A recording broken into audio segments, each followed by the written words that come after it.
full intention and the full mood of what the original person was saying. That's what I came up with, the song that is MILF Magnet. How's everybody doing? Jeez! Cool, that's what I thought. So welcome everybody. You are here for the Tread Masterclass with Noods Radio. And we are going to be, well, watching creepily from the sides, from the shadows, as Grove and AKIN go through their creative process. And yeah, I'm really excited actually, because I feel like you've got so many flashing things over there that I know nothing about.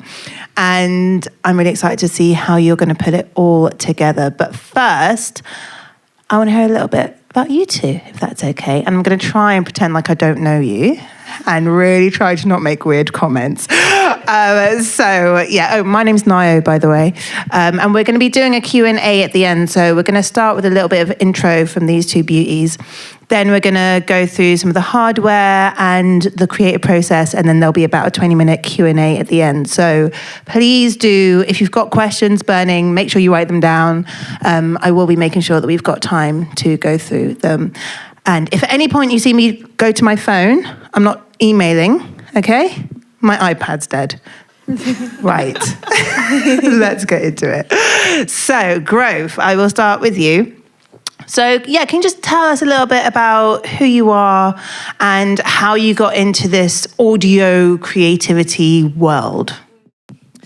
So I'm a producer, vocalist, making all manner of gnarly, beautiful, and other sounds. And I got into sound creation, a mixture of kind of like bands in Cheltenham where I grew up.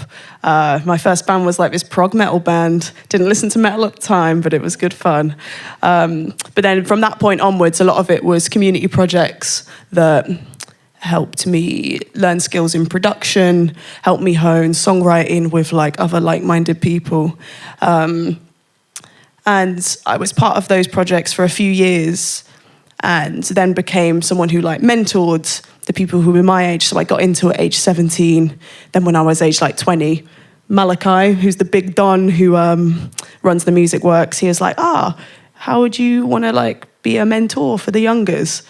Which creates this beautiful kind of like waterfall of sustainability of like you passing skills on, you feeling very self-assured in what you can do, and continuously creating, and that creation being from a very grounded place, I would say. But yeah, and then I moved to Bristol aged 23, 24, and just began experimenting relentlessly with the wonderful people who live in this city. And it's kind of led me to the sonic place where we're at today, which people, I guess, will hear a bit in a little bit. Well, and I also felt you kind of played yourself down there. I feel like you came to Bristol and just like dominated and just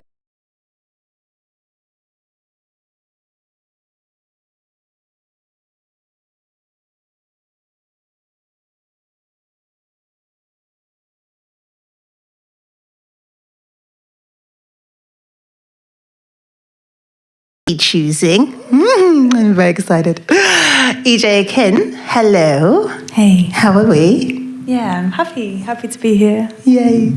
So yeah, can you tell us a little bit about how you got into this world and a little bit about you as an artist and what your journey has been like so far? Yeah.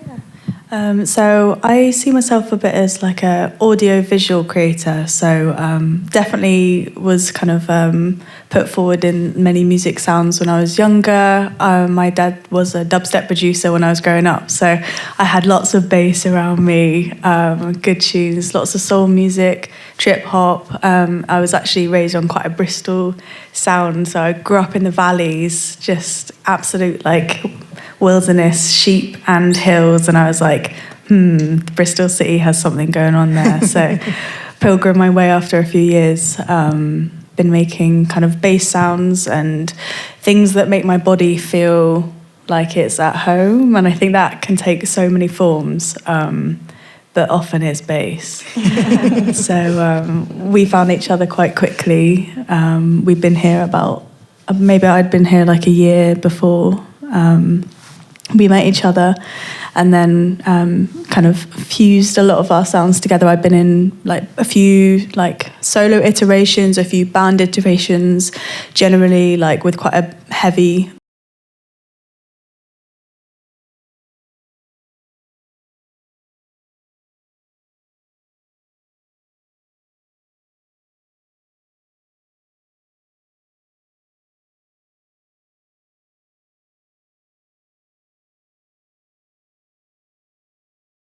is I think watching people collaborate and actually seeing how two sounds come together is really exciting. And obviously, having seen you two perform before, can you tell me a little bit about just how you started fusing that? Like, were you making music before you were performing, or were you performing so much that it naturally started creating together?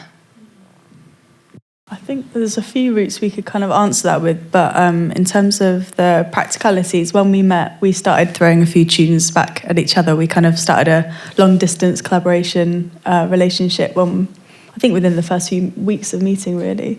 So like I produce a beat, send it over to B, they produce a beat, send it over to me, and we kind of created maybe like 7 or 8 tracks. Yeah, and I think with those tracks as well, it wasn't like, the purpose wasn't like, we're going to make a banger and release it. It's just purely enjoying the process. And I think there's so much to be said for just honing the craft, enjoying the process, and not focusing on like output and constantly thinking about like, how can I monetize this, or how can I do anything like that?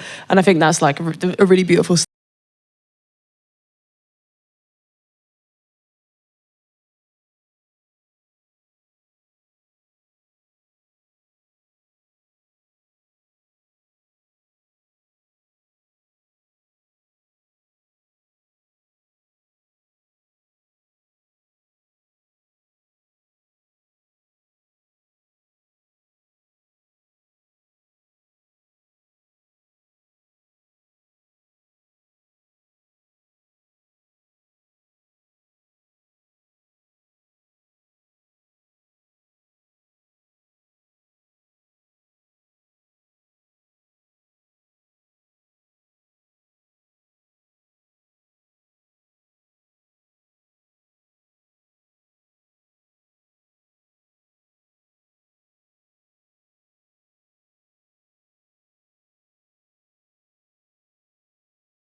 okay, and that's me on you, and that's, like that kind of thing can be quite nice. And then we're like, okay, let's get together and do something in real life. Nice. I have more questions, but I'm going to stop because that's our time. But there will be more questions that I'll be asking as we go. So before we get started, I would love it if you two could walk us through this beautiful flashing table of interestingness, because I don't know what any of it does, I don't think. I don't know, maybe I recognise a pedal. Might be a pedal. But yeah, if you could walk us through like what it is, why it's there, and what you'll be doing with it. Yeah. So we've brought today like a portion of our live setup, which includes here, this is like a vocal pedal board, including a few different elements, and then EJ's got the synthesizers. So I'll start off with going through a few of these pedals. So I've got the Roland VT4 here, which is an amazing pedal. Actually, I'll just switch mics now. Check. An amazing pedal that does really amazing things with formant shifting. So let's do something like this. Sounds quite nice, quite fruity. And you can change the mix on this, and it's also got reverbs and delays, megaphone, robot. Wait, robot? Robot. There we go. It's got loads of different modes on here, harmonic modes as well. So there's all sorts of fun to be had there. Then I've got this incredible delay pedal, which is the Line 6 DL4, which is, let's go to the glitch mode. Yep. And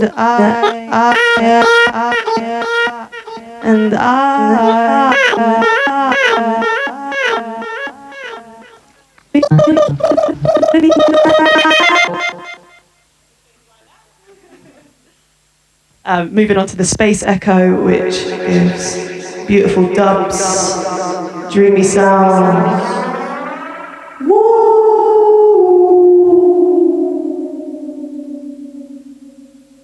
And then this next one is the most bonkers one of all. This is called the Grazer pedal, and it's kind of like a resampler pitch messer around. So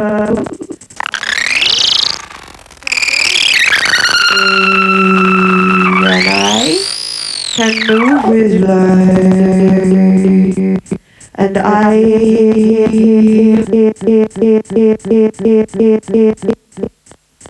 loads of fun to be had with these pedals. So use these for live, but then also they're really fun for when we get into the production process in a minute. Really fun for getting loads of different textures and messing around with them. And I'll move on to you with your synth world.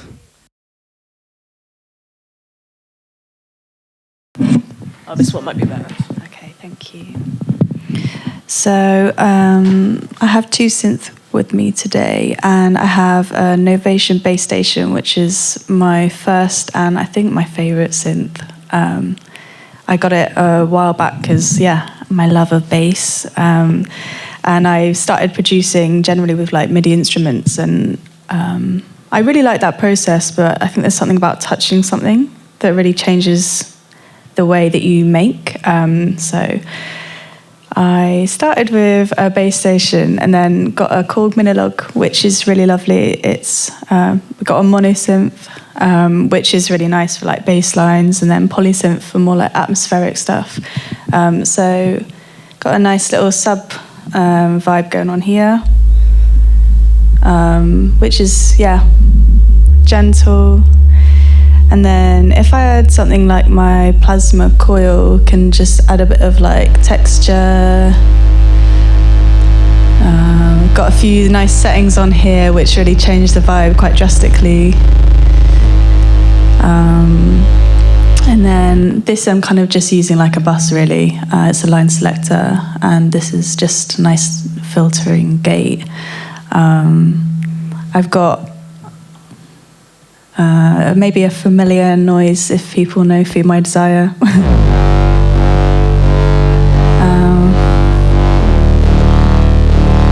It can get pretty fun with just, lots of kind of, textures going on there. And then this is, I'd say, quite a beautiful synth in terms of how I use it is generally just for kind of like light, ambient textures. I've got it going through microcosm, which is very, very beautiful indeed. Lots of glitchy things, ambience.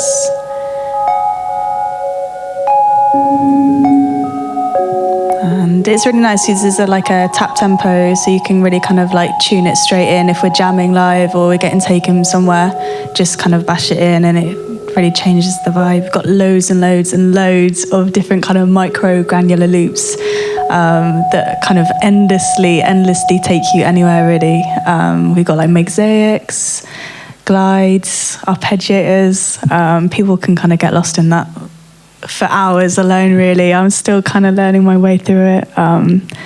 My favourite tends to be like the arpeggiator. There we go. That's what I generally use live. Can I just ask how you decide what, there's so many different types of synths and hardwares and pedals and everything that anyone could use, and I'm sure this isn't your whole setup. So how did you come to decide what things you would want to be using? And was it just a kind of a collection that happened, or did you kind of know, oh, for this song I'm going to want it to sound like this, so I'll get this kind of... You look so cheeky. Oh my gosh, I'm feeling cheeky as hell. But so much obsessive YouTube video watching. Like I go in on each of the different pedals. It will be a few months process of like, okay, I'm going to check in every few days, see if there's any new demos, but just like really, really watch the hell out of demos. And then just buy the ting, and it works exactly as I expect it to. Time. So why do you go that deep though? Is it like, I don't like, because obviously they're not, firstly there's a financial thing, like you're not just going to buy everything that you see, but also like, is it because you kind of, why do all that research? What do you get out of it? Perhaps it's my personality. But no, it's also, it's finding it the cheapest, where you can get the best deals on Reverb and eBay and stuff like that. And making sure that I'm getting the one that's just aligned the best for me. So I think one thing that's really nice with pedals is getting the right pedal stack, because obviously each pedal affects the others in the chain, and actually like doing a lot of research of like, okay, people have this pedal, they pair it with this. Do I like that combination? How else do they do it? Like, in what proximity do they put it in with that one? And like, where in the chain am I going to put this? Like, is this my sound or is this not? Because when you consider a chain, you also have to consider like, is that chain my kind of music? And actually where it goes in the chain creates such a different sound. So I think there are so many things to think about with that kind of thing. So you kind of need to make sure that they're all going to relate to each other in a way that makes sense. You're not just going to chuck something in there that could completely throw everything else out of balance. Yeah, I think so, yeah. It's not going to be it's not going to be a crazy difference, but I think there's such a sensitivity when you're building like something like a pedal board. It's like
reasons why he didn't accept the OBE he was offered. So this is what we started with. The OBE. We'll take the click off. The OBE means Order of the British Empire. I've been fighting against empire all my life. I've been writing to connect with people, not to impress governments and monarchy. So how could I then go and accept an honor that puts the word empire onto my name? Very strong words from a very strong man, an incredible poet.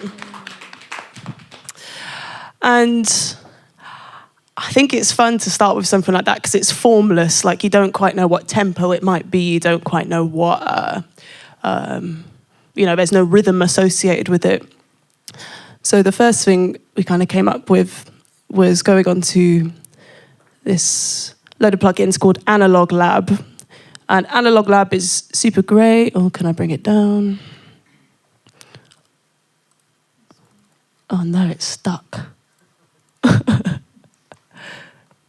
Resize window, there we go. Super great. You've got like all of these different dudes, load of different dudes to kind of pick up and play in the software realm. And we started off this one with just the super kind of ambientish pad. The OBE means Order of the British Empire. Connect with people, not to impress governments and monarchy. So how could I then go and accept an honour that puts the word empire onto my name? The OBE means Order of the British Empire. I've been fighting against empire all my life. I've been writing to connect with people, not to impress governments and monarchy. So how could I then go and accept an honour that puts the word empire onto my name? And then what I absolutely love to do with an incredible vocal sample is use a plugin called Shaperbox. So this is Shaperbox right here. It is a bonkers thing, right? I'm just gonna go through this. This is bonkers, bonkers, bonkers, bonkers. But let me open a new one. So it's kind of like 7 or 8 plugins in one thing.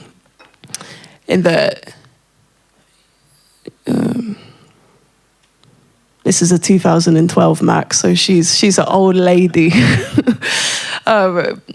But yeah, so you can make like a whole graph of doing like a time stutter, overdrive, noise, filter, liquid, crush, changing the volume, changing the panning, changing the width. But essentially, what you get from that original vocal sample after a lot of fiddling around is something like this.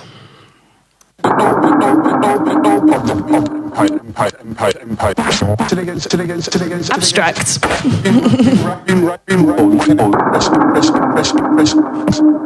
But then we add a little kick into it, and it starts getting a little bit fruity.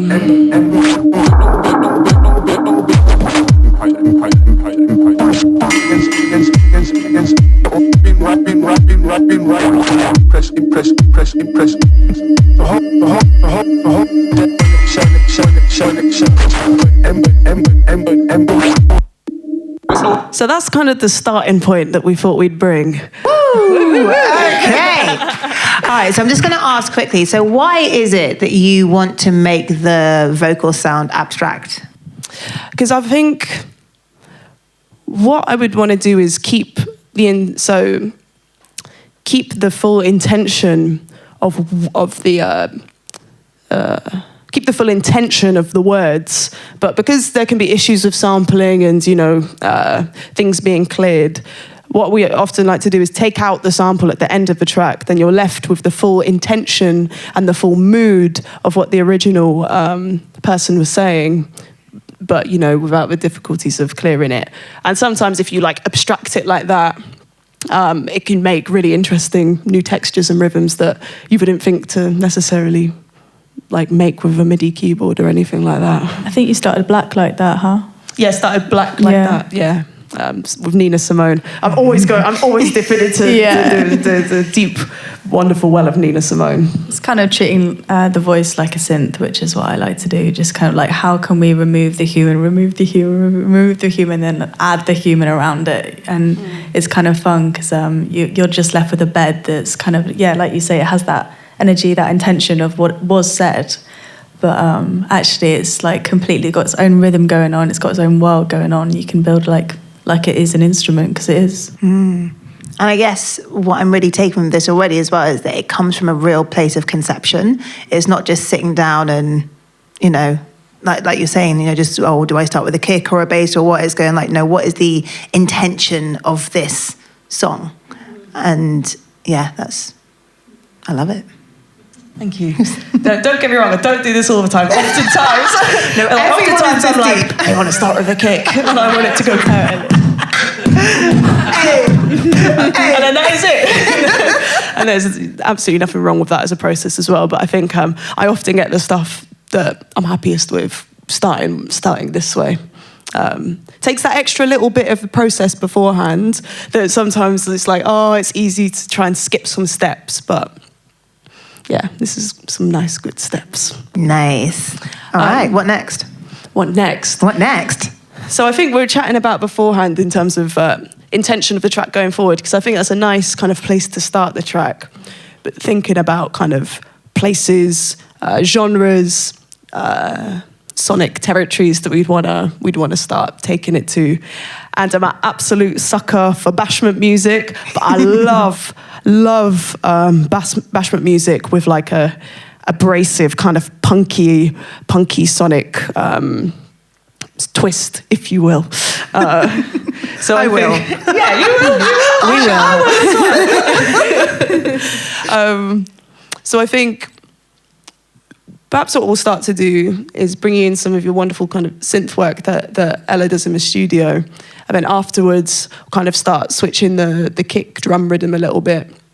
As well as kind of going through a little bit more how we've kind of got the different kick sounds and, yeah, doing that kind of thing. Yeah, so I'm going to get the wonderful EJ Akin to hop up to the synth stand. Yay! Yeah. And what we'll do is just record the whole thing and kind of chop out the bits that we love the most usually, and I'll loop it over a few times. Does that sound good to you, Ej? Yeah. So when you're looping, you're going to be looping around just the drums. Like the first bit or the whole thing? The whole thing. Nice. So this first 24 bars. Make sure both is on. Could you give a little toot on both of the mouths just to... Yep. And the other one? Perfect. All right, it's time to play, baby. OBE means order of... Bear with. We're going bass first. Could do both, you could do even. OBE means Order of the British Empire. I've been fighting against empire all my life. I've been writing to connect with people, not to impress governments and monarchy. So how could I then go and accept an honor that puts the word empire onto my name?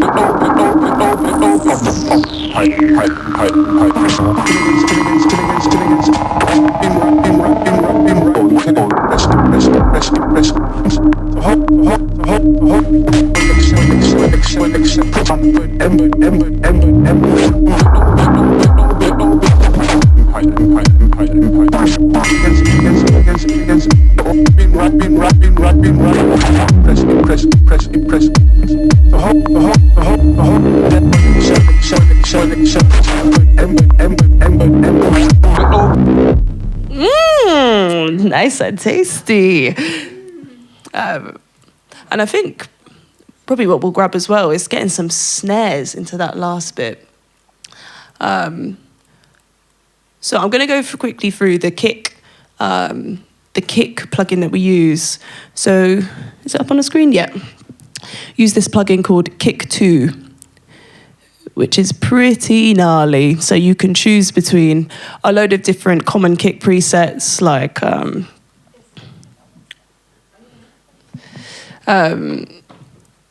you've got like 808s, 909s, but then you've also got some other kind of bonkers kind of stuff. I'll just kind of play through a few different examples to get a flavour of the different combos that we've got.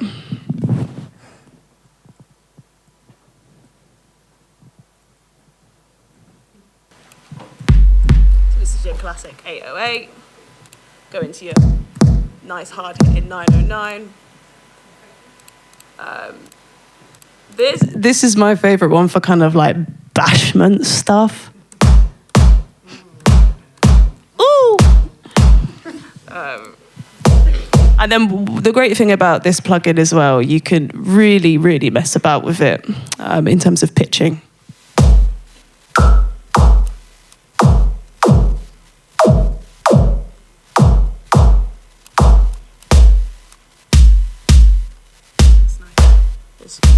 It's kind of very nice, isn't it?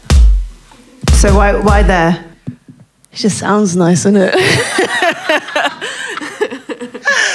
But is it because it sounds a bit crackly? Has it got a bit of a tail? Does it make you feel broken out on the sound system stage? What? Yeah, all of the above, Nio. You know it in your soul. Couldn't possibly say. I think it also feels a little bit in the key as well. I think like the tuning of it just felt like it would slot in nicely.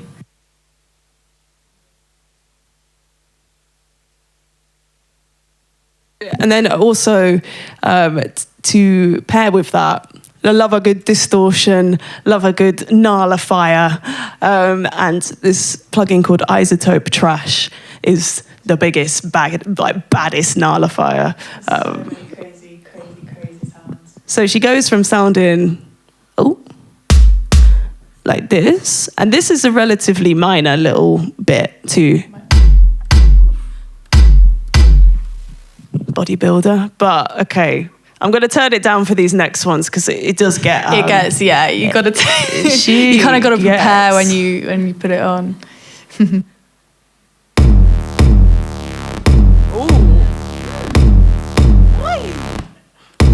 I quite like that one. To be fair, I clicked it because I knew I liked it. Bad reception in the middle. Woo!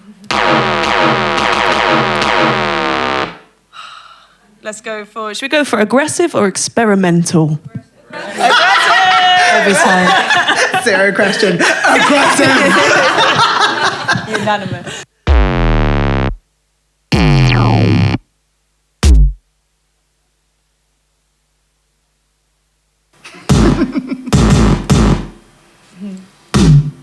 What's icy scoop?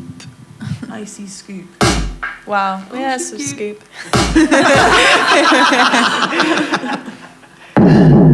Oh, okay. I actually, vibe.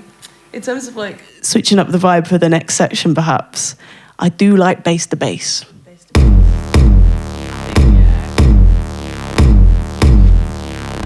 I think we'll go for that for this next section. I wonder if that decay can be like turned a little bit down a little bit. I feel Down? We want more, precious.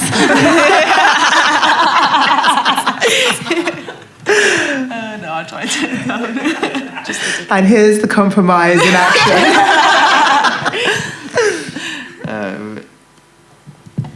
Let me just leave a little bit over so we can. what we're working with.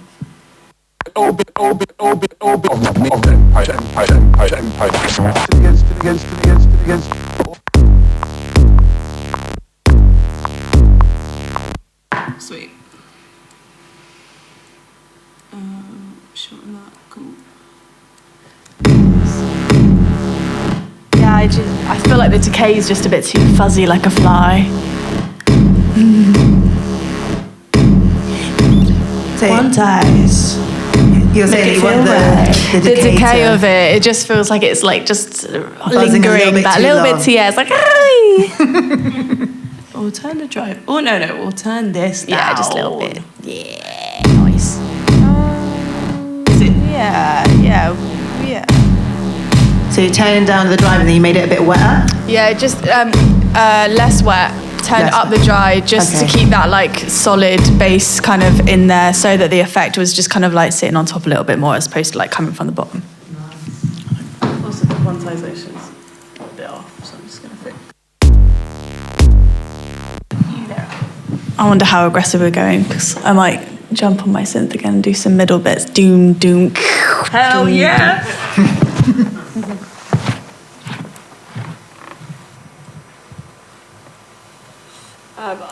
I'll just hit record and loop it over us.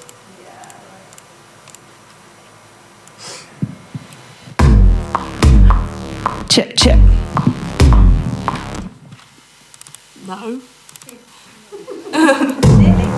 Close. There we go.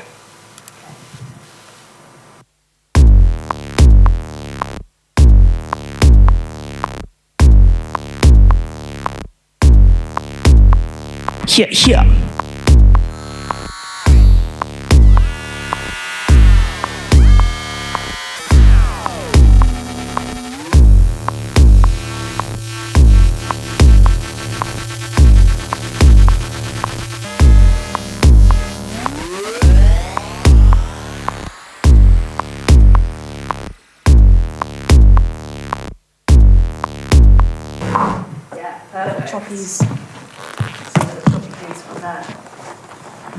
And now is the time when we do bring in that big bad like snare that's like doo doo. Nice.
It's nice, like I personally find that when there's like some kind of melodic kick, my songs just come through. I feel like there's something about having a melodic kick that makes you go, oh, okay, and here's the melody for the track, and there's something, yeah, it's like almost like opening a door, yeah. Yeah, it's a direction for sure.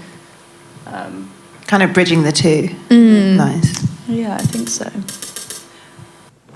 Oh. Before we do that, I'm going to add a little bit of like a hi-hat to what we've done already so far to give it some kind of rhythmic direction as well. So I'll just quickly record that in. And for this hi-hat, it is Logic. It's just a Logic stock drum synth.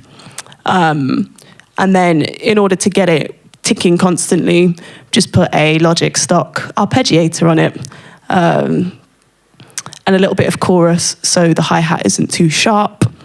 And yeah, it makes it sound nice and fruity. OBE. Oh, I don't want to record over that.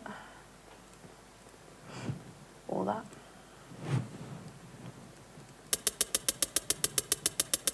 OBE means Order of the British Empire. I've been fighting against empire all my life. I've been writing to connect with people, not to impress governments and monarchy. So how could I then go and accept an honor that puts the word empire onto my name?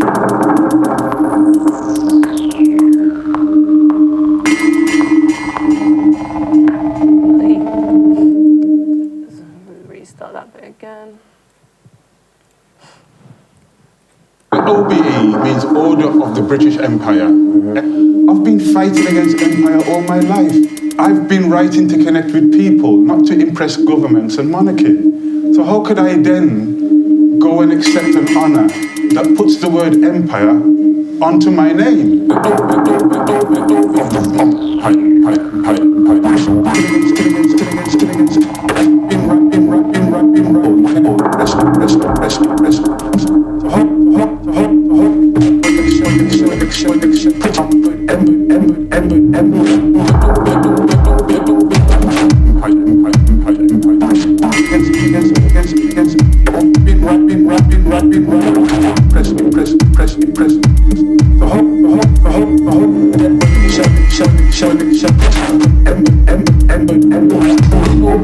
Nice. Stunning. So you had the hi-hat on repeat there? Yeah, so that's what the arpeggiator was. It's just 16th notes. So instead of having to... There's machinery that does it for us. Do you reckon it's worth just showing like what would happen if you weren't on 16ths? Just kind of, yeah. If I wasn't... Yeah, or just like having a little playthrough just to see what it could sound like. Because I love this hack, like it's so good. Totally, and you can, automate this arpeggiator.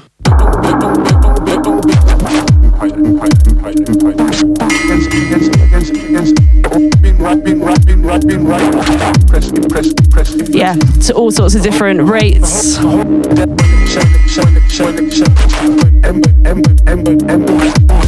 People with Ableton pushes know that you could do that. You could do that easy on an Ableton push, but we ain't got nothing like that. We DIYing it out here.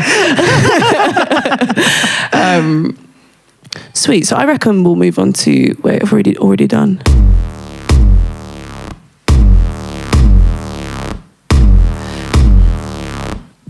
All right, getting them snares in. So for getting samples like snares, we love a bit of splice. Have you guys heard of splice before? You guys use splice? Yeah. It's a wicked, just the massivest sample bank in the entire world, and really good search functions, so you can just type in dingy snare, and lo and behold, you'll find some dingy snares. I love Splice for Foley and just like found sounds. If I haven't got my own, it's just there are so many amazing sinister sounds. Ella loves some sinister noises. So structurally, what have you got in your mind right now in terms of like, so you've got this switch up, and where are we going?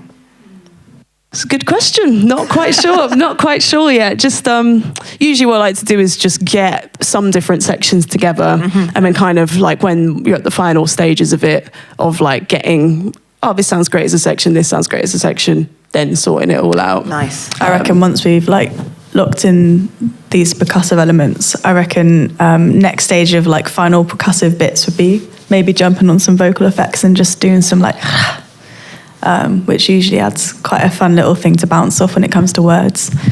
Sometimes words come through in that little bit, and then we can kind of pull them apart and add lots of layers of like rhyming, meaning, all that words and sentences, all the bits, The words and stuff. yeah.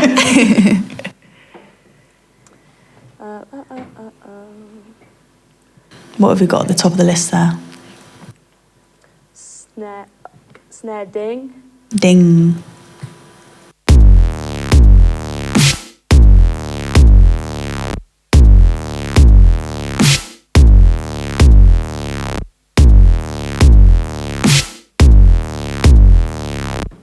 Down a tone. Yeah, just like less high pitched.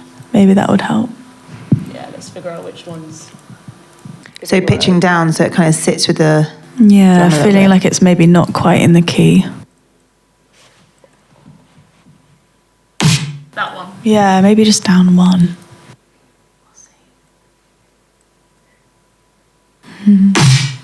That sounds better. For me, that sits. And then we'll make this snare a bit wider. Nice. Make this snare a bit wider. So they're not sitting on top of each other so much. And we'll use Polyverse Music's free plugin called Wider, where you can just do that and then it's wide. I love the visual for that as well. Yeah, it's a slight thing, but it makes a nice difference within a mix. Woo! Lord of mercy.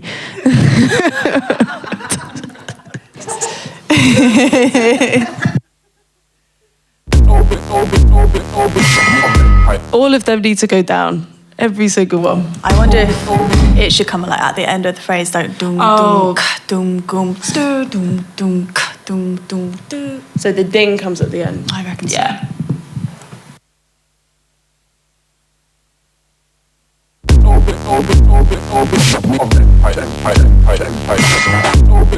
Maybe. I'm 50-50. Or maybe like at the end of the phrase. Oh, so like Yeah. here. Yeah, maybe. Cool. For me, that didn't quite do it.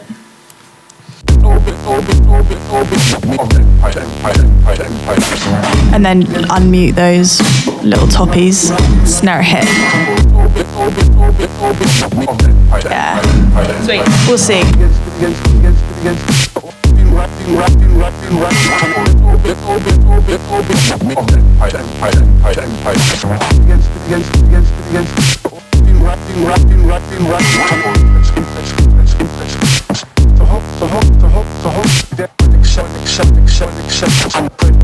You do like the slowest wine in the world to this. Yeah, yeah.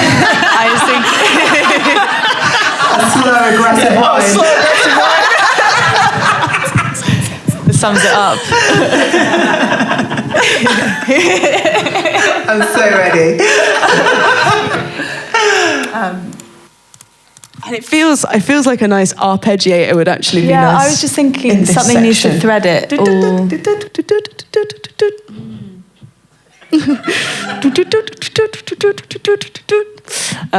Let's try Dune. June? June 3. Thank you guys for being along with us on this ride. It's great. So they got some nice arpeggiators on here. She's big again.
Sometimes what I'll do is I'll just put this tremolo effect on and see how it sounds with that on. And if that's sounding passable, I will put some distortion on it. Lots of trial and error, lots of just fanning around and find out.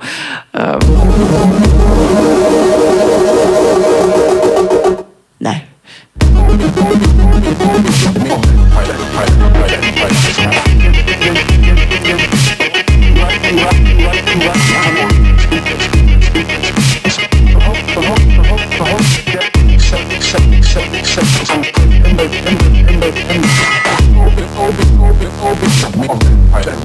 Sweet. Els, were you playing around with something just then? Yeah, I was just now? wondering if a little bit would work.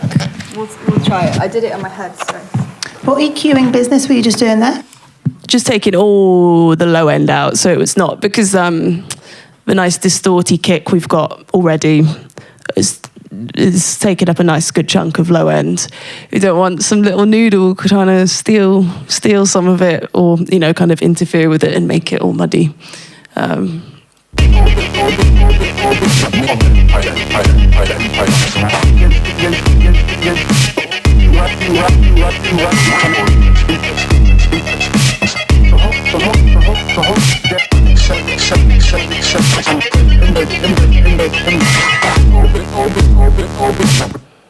Can you hear yourself, Els?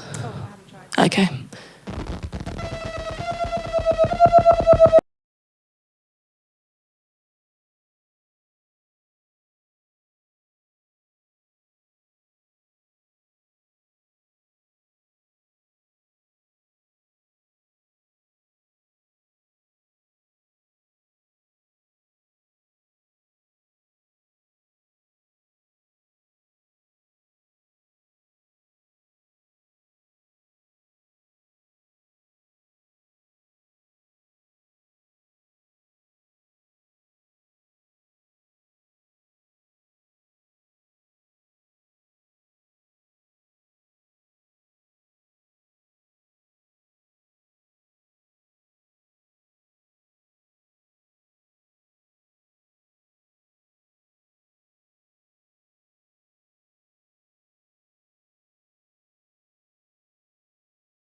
Choppy.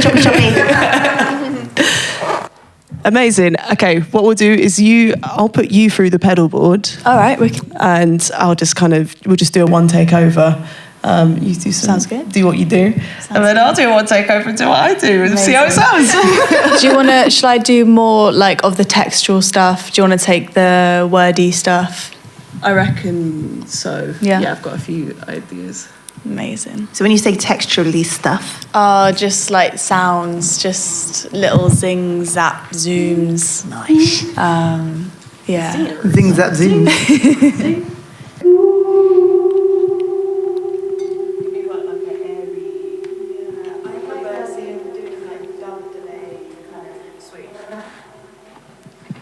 So we'll figure it out on this first round. From the top. Yeah. What's the root to?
empire all my life.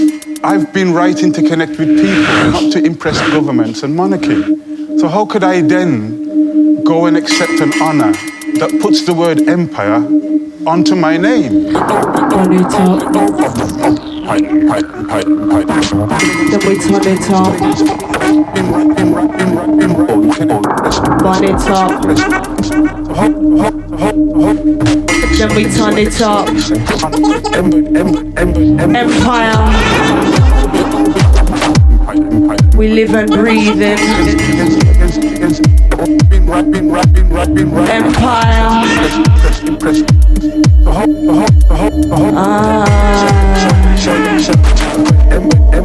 So we burn it and we burn it and we turn it and we turn it and we turn it and we burn it and we burn it down. Yeah. So we burn it and we burn it and we burn it and we burn it and we burn it and we burn it and we burn it down. Down from the inside, down from the inside. Down from the inside, down from the inside. Cause we're living in the belly of the beast. Living in the belly of the beast. Yeah, we're living in the belly of the beast. Yeah, we're living in the belly, in the belly, in the belly, in the belly, in the belly, in the belly.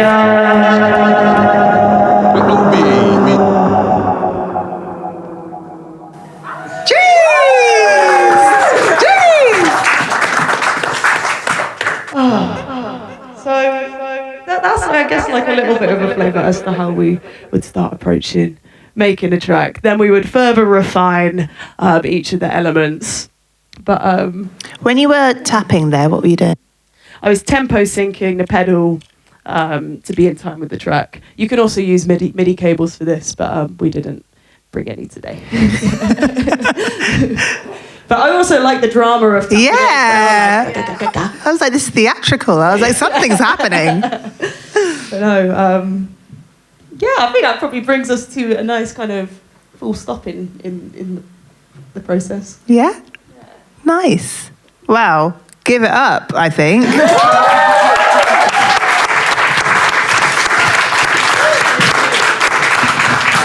I mean, just briefly, when you say refining, what would be, not that you would do it now, but what would be the next things that you would do? Just walk us through it. Just talk us through. So I think it would definitely be probably adding some more percussion elements to really bring all of the drums together. Because at the minute, I guess they're quite simple. And adding those kind of like little nice things for the headphones, like nice panning, and structure, like making the structure so it sounds like a proper song in a bit. I'd probably want to get into my little layers, and I usually chop, and in this case I think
I love how you both talk about music like it's something visual as well. You know, you said picture, you said map, and kind of like filling in the blanks and actually being able to see it as a tapestry rather than just this, then this, then this, then this. Mm-hmm. It really does feel like that. It really does. And I think my answer to that response would be kind of like echoing that, in the sense that for me, it's very much like the texture. And I very much like, I see colours with the texture, and like if it slots, it will blend. Like it is a physical sensation as well as like almost like an imaginal exploration of what that looks like.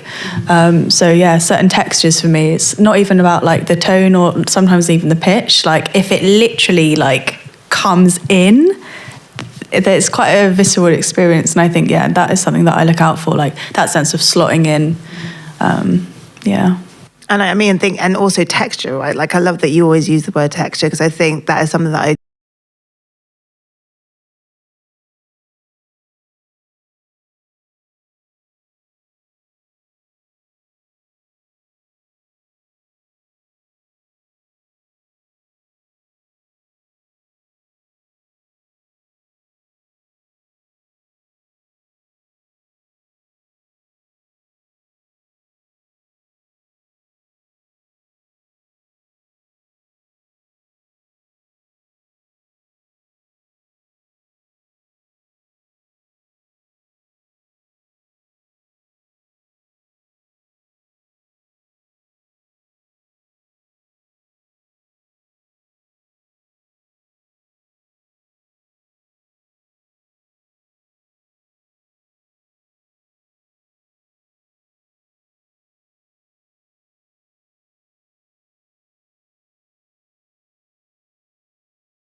We'll do that after. We'll do that after the show. We'll do a big But it's more like, okay, say the show is an arc. Okay, like the bridge had like a gap in it, and we had to like jump to step to the next track. It's like that sense of momentum, like, okay, there's a dip there, let's like just even that out. Like how can we carry that through? And sometimes it's the case of like introducing the track in a certain way, and like framing it for ourselves, and then we can kind of take that back. Or sometimes it is just like, oh wow, like the whole atmosphere in the room just wasn't what we imagined in that space. So then it's kind of like, okay, what are we going to do about that? How can we push really? love that. Would you like to show us your riser? Yeah. So let's see how this. It's just a short one, nothing too dramatic. Not slack. Not slack. Not slack. Not now. Absolutely not. All right, let's see how this one sounds.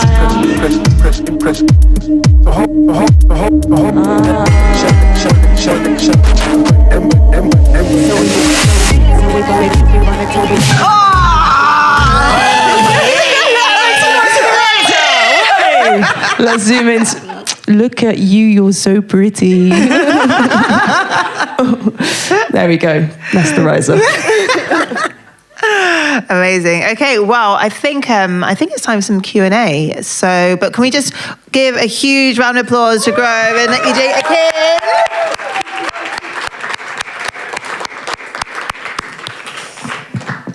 Can we have some lights, please, on the people? On the people. They're the people. We've got a roaming mic as well. Sorry. I've got the mic, so I'm going to ask the first question. The liberties! I love it! That's how we roll here, guys. How we roll. I kind of say thank you so much. That was great. You mentioned a lot about compromise, but I was wondering, what is the key recipe to a perfect partnership within music production, according to yourselves? Always express what you feel. Always listen. And also like explanations, like, okay, that didn't work, but I think this could. And if it doesn't, then obviously, yeah, like, okay, no, actually, let's stick with the original one. But I think we both feel quite similarly in those sense of like patterns and movements. And it's just like, oh, this could be something different. And it's like, oh yeah, that other thing. And also really not being afraid to admit when you're wrong. Because I think sometimes people can be like, no, that's my idea. Like, that's my idea. Let's stick with my idea. Yeah. and then it takes you maybe a few minutes or maybe a few hours, and then you reflect on that decision-making process, and you're like, oh, actually, maybe there is something, there is an alternative that could have been considered a bit sooner before just like steamroller it on with what your ego thought was very precious to you. But there's your ego is there for a reason as well, because it makes you kind of headstrong and steadfast. It's just getting the right balance of that. Yeah. Would you say, sorry, it's me again. Would you say... These guys play Monopoly. Ding, ding, ding, ding. No, this is probably maybe my last one. Just kind of following on from that, like, what do you think, because you two have been working together for such a long time, that language is there more naturally of kind of being able to like express and let things go? Or do you think that's part of just collaborating with people for a long time? Like, do you find that's something that you two have kind of grown together? Yeah, I would say that definitely from our the personal relationship we share, aside from music, we've learned a lot of these communication skills, which definitely feed into the kind of professional element of feeling comfortable with just sharing exactly what we're feeling in that moment, and sharing intuitively and being ready to, I guess, as I said before, just accept when you feel actually, there's a different idea that also would work really well. But it's also fun. That's the thing. Like, we don't need to own. There's no owning. Like, we can just let it be it, and it almost has its like autonomous life. We're just feeding into it, and it's like it's got its own thing. So like, I don't think either of us need to have an opinion of like, oh, I was the one. It's got its thing. Let it be, I think, is kind of the way we take it. Totally. Just kind of have fun and be a bit detached and just let it grow. Yeah. Not detached in a cold way, but in like you can let it, just be free. Absolutely, yeah. Okay, you guys can ask one now. Does anybody have a question? Hands up. I mean, see, as soon as I start going for one. All right, cool, yeah, down here. It's a really short mic. Sam's apologies. Hi. I was wondering how much of this element of like the logic track comes onto the stage when you perform live, or how much of it is improvised live, or like you were saying about how it's landing with the audience and the vibe of the room and stuff. How much do you change stuff when you play live, and how much is already pre-recorded, and how much do you play live, basically? Good question, thank you. So a lot of what we, in terms of our live setup for the past 2 years, it's been a big chunk of the track on CDJs, and then there's elements taken out of the track, like synth elements that Ella will play, and obviously most of the vocals taken out. But where, in terms of how our tracks are live, we also add nice big intros and outros and stuff like that. And we've been doing some rehearsals for a brand new setup where there's 3 of us. We've got a wonderful saxophonist and someone who's like playing the SPD sampler. So they're taking a huge bulk of the tracks out. So we're still playing to a backing track. But yeah, we're slowly moving to a place where there's a lot more improv involved. There's a lot more space. The songs have got a lot more space to be free-flowing jams, and it's an amazing space to be at. Yeah. Yay!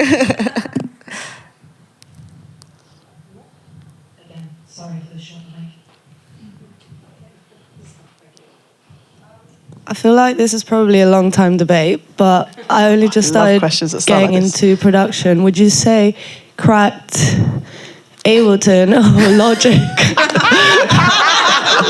is like better? So is the question cracked Ableton or cracked Logic? Either way. Yeah. What did you say, Els?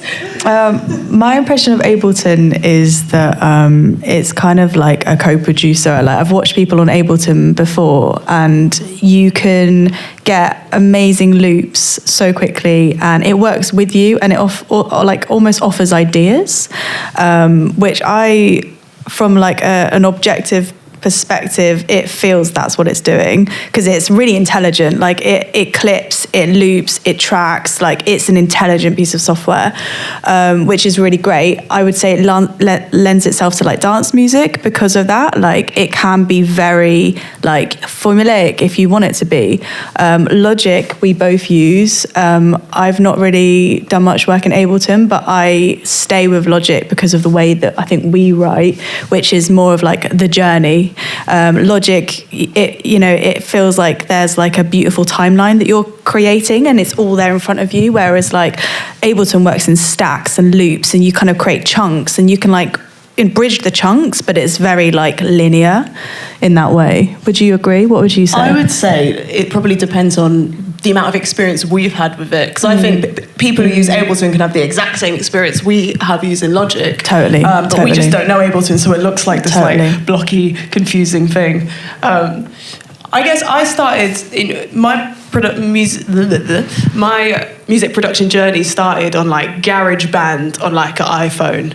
So the kind of Logic and GarageBand format is just so familiar to me.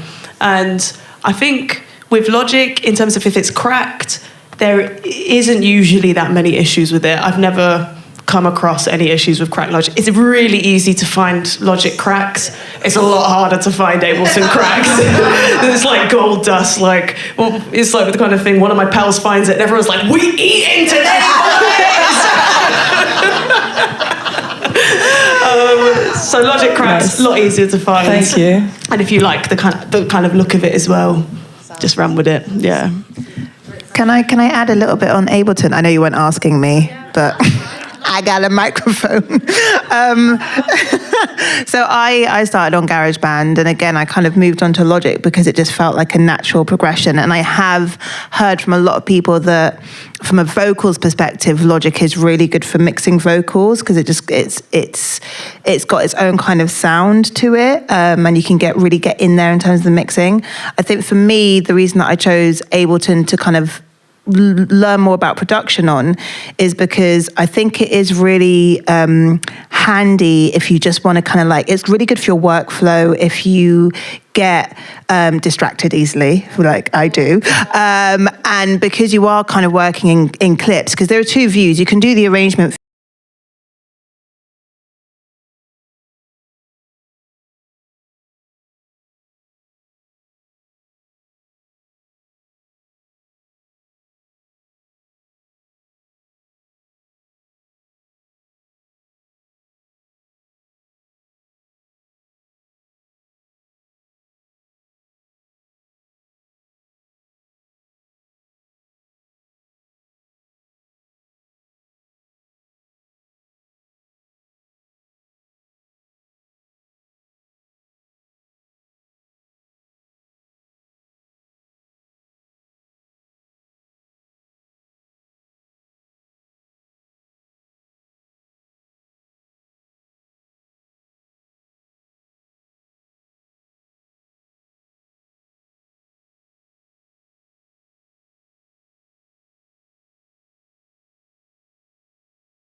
about like I'm 23, just moved to Bristol, like fairly new to production. Like how did you find the people to collaborate with? And yeah, because I want to learn from people basically. Great question. Welcome to Bristol. Yeah, welcome.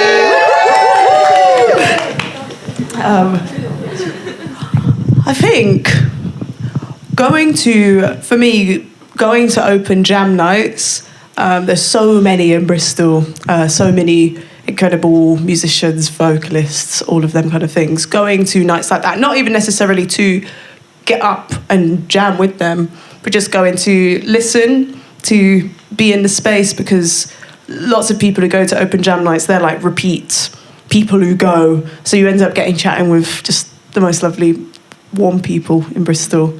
But also, when I first came to Bristol, I was on Saffron's artist development program. I'm wearing the jumper right here. But yeah, Saffron's a wonderful label, but also community hub of activity where you can learn production, DJ skills, engineering, all kinds of things, and linking with them, sending them through an email, getting involved in one of their courses was a wonderful way for me to meet kind of like-minded other people in Bristol. Yeah. How about you, Els? Yeah, I think my experience was quite specific because I kind of moved here with quite a few people. I was working in a collective at the time, and we kind of were like, okay, our new home is going to be in Bristol. So because of that, I was lucky enough to be part of like a group of about 10 people who were all outputting quite a lot. And I think we all kind of got to meet people. So I'm just trying to think, like, outside of that circumstance, I think people that I met were kind of just going to the same gigs that I was at. And honestly, like, we met on Instagram. Do you know what I mean? Like, there's so many other ways to meet people that aren't in the space. But I do think, yeah, going to the same gigs and you'll see the familiar faces. Like, Bristol is a city and it's quite a big city, but you see people kind of around the same spaces quite a lot. And yeah, I guess if you get talking, you do get that sense of like, oh, wow, yeah, okay, connection. And quite quickly the web spreads, I found. Like, you really do see the same people around, especially if you're going to the same nights. And if you're going to nights that, yeah, really is up your street, it kind of happens by itself, hopefully. And if you want some ideas of what jam nights are on, Head First is wonderful. That's a great shout. Platform where there's all sorts of good stuff listed up on there.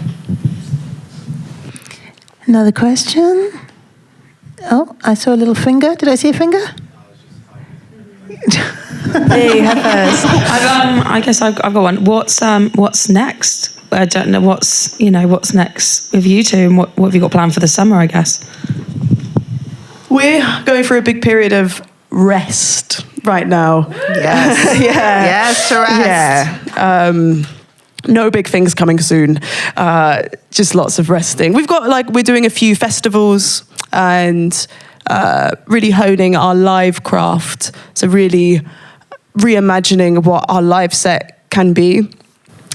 With new member as well. Yeah, which will be really lovely. Yeah, James Storm, who is a absolutely phenomenal musician.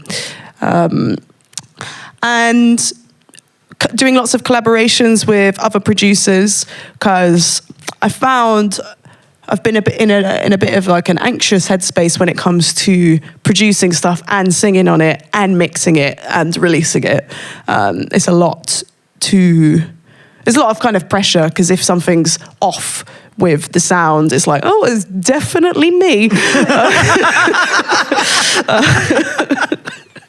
So it's like taking a step back from that, working on both self and craft as well. So working on songwriting individually, working on production when the time's right individually, and just really giving each bit of the craft its own time to grow and flourish, instead of trying to, spin all the plates at once, because quite often the plates come tumbling down and it's not a nice feeling for anyone. Yeah. I was going to ask about that. Like, how has it been, creating whilst you're also both been so busy? Like you've been touring here, there, everywhere, and on the road, and making new music. Like, how is that? Is that something? I guess in my head, the picture, the pretty picture, be on a tour bus, you know, all just kind of jamming in the background, and then you have your shower and you're like, yeah, let's go. But I'm guessing it is not. I mean, I clearly have not toured.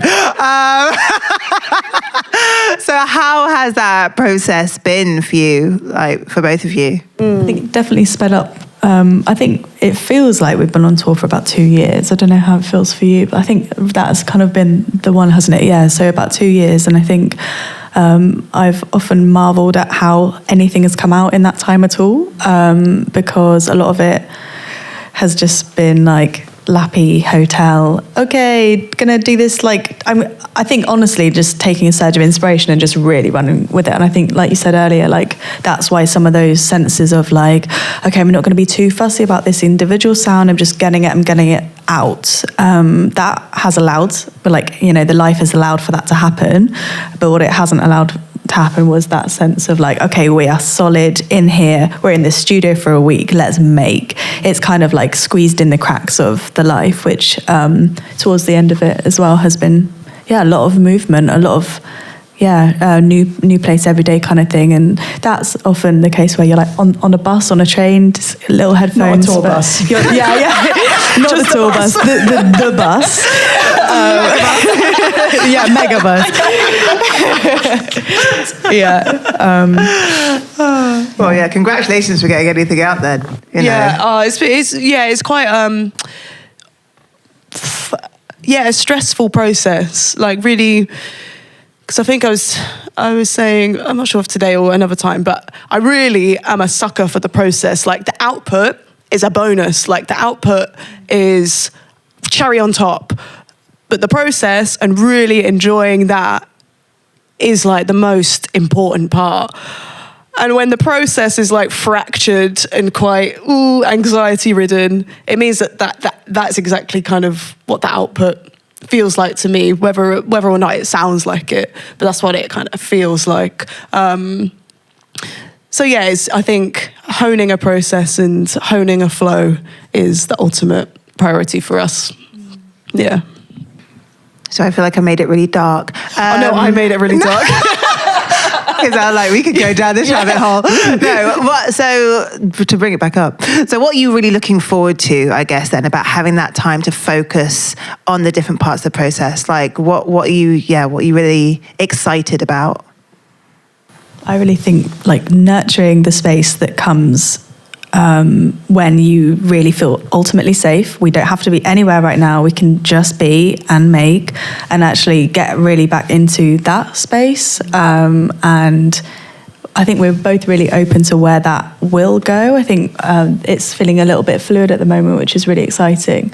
So I think just really like honouring that and being like, right, let's go straight in. Like, what is that? Let's go. That's what I'm really looking forward to. And I'm excited for going on some hikes and cooking some new meals and having lots of hugs.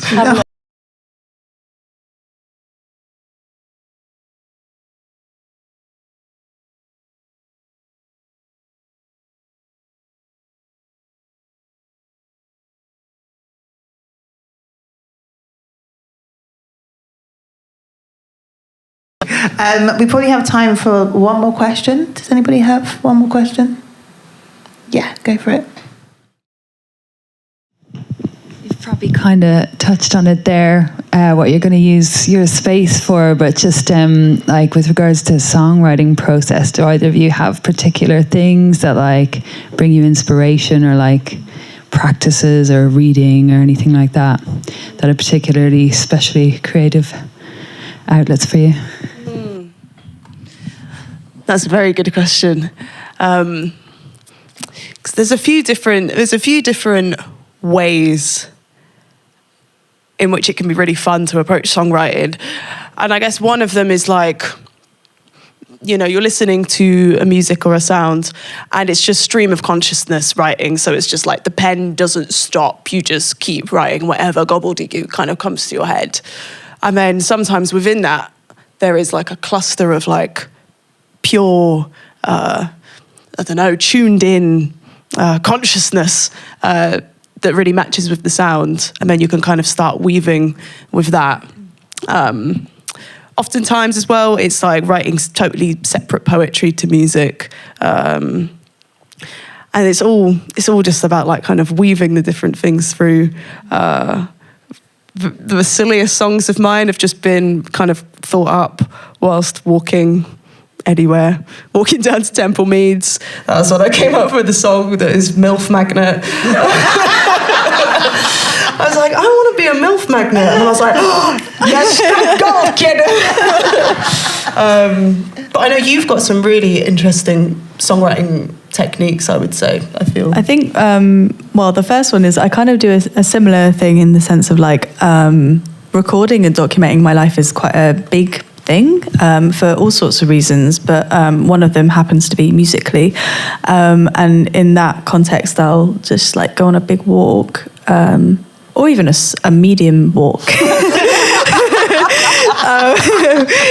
which happens to be like up Brandon Hill for me, and then like looking over Bristol, and I'll just like hit record on my phone and just literally just chat. And it's a big thing that I do is just kind of treat my audio logs like my diary, and often once I've like just chatted, poems come through, and it's like almost like clearing the fog, and then they just like drop in, and that's a really nice thing because I'm hitting record and I can just let it come through, and it's really lovely. And so it's just a really nice space. Like you're moving, you're charged, you've done your catch up with yourself, and then there's space. So I really like that. And another thing, when I'm in the studio, static, and I've like maybe made like, I've kind of started producing a track, and I'm like, okay, what's coming here? And nothing is coming through. One really fun thing that I like to do is hit record and just like make sounds like, and just like actually record that and then reverse it, and again like pull words out of that, because I found like when I do that, words are there, they're like English words, and they make sentences, and like there's something really beautiful about being like, oh wow, like something's almost like glitching through, and I'm like pulling it, and like I've had a few like whole tracks from that space of like absolute nothingness, and then you flip it and you're like, okay, adding the human brain to this sound, wow, there's like a whole thing there, and that can be really, really exciting, really inspiring, and really freeing as well. So I recommend that to anyone. It's a good one. I love that. I've never heard of that. I mean, when you started, I was like, is this witchcraft? Are we doing witchcraft? Which I was already on board with. I love that. I'm definitely going to try that. Well, thank you both so much. Thank you all for being here. Thank you to Noods for putting together this Treads masterclass, and for, allowing me to be here and ask questions and be a creeper in the corner. And thank you two so much for walking us through your process and sharing your insights, because it's been beautiful, really inspiring. This has been really fun. Thank you. Really fun.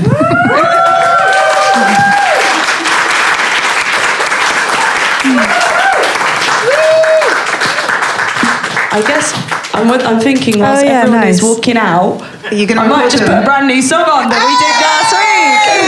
So I'm really proud of it. You're going to do some ambient recording of the I'm a deal. Don't listen too intently, or do if you like.